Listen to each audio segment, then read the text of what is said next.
Now, in 1993, I flew what was then what I thought the latest version of the Cardinal, and I had made some changes to it that I thought were going to be very beneficial. And sometimes it just doesn't work out the way you want. Sometimes you have an idea in your mind and you want to try something different, and well, for a lot of reasons, this year just was one headache after another. I had gone to the Nats with John DeTavio that year. John was a great partner, and he was having mechanical problems. I was having mechanical problems. It sounded like we spent half of the year in the motel room trying to fix things or adjust things or change things, or it was just not a great year. But as I look back, it's memories, of course. As I look back, I'm so glad I have some of the flights on that the plane actually, once it got squared away, but by the time it got squared away and trimmed the way I wanted, it was already too late and I didn't have enough, I just ran out of time. And that didn't happen often, but it happened this year. And luckily I do have at least one of the flights to share on video from a very bad year.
Now, as I'm sitting here drinking coffee, looking at these Nats flights, I remember that I had such high hopes that the things I was trying, experimental things with this design, were going to work out, and some of them did, but not all of them. And one of the things that really handicapped the plane big time, it did not have a straight wing.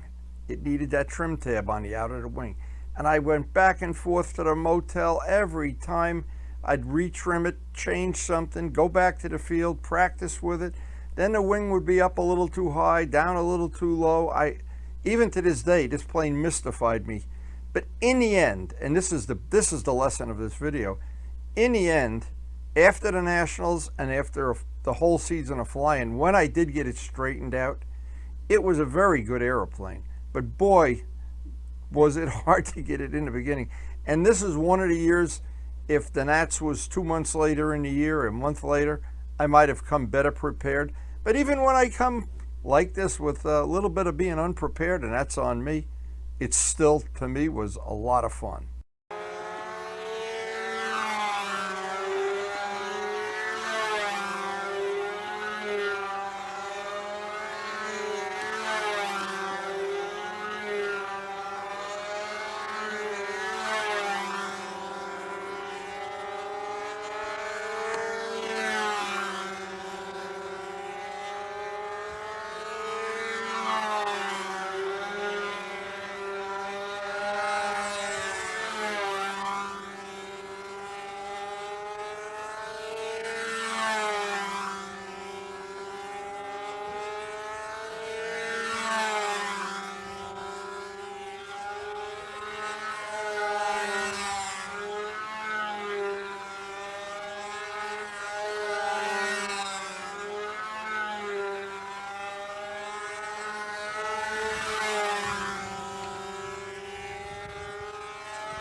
And boy, as I look back, I do remember as clear as a bell, endless trim flights, practice flights, going out super early in the morning, staying till after dark, having people help me.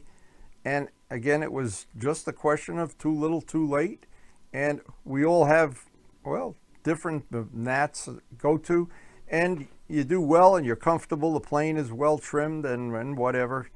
And then there's years you got to fight it every inch of the way. And I guess to look back over my illustrious career of I had 31 Nationals, there were some ones that were really good, and I seemed to be prepared and do well.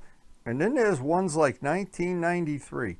But I did come away thinking one thing I really did like about the plane, I loved the paint job. And I went on to use that paint job on many other models in the course of my career.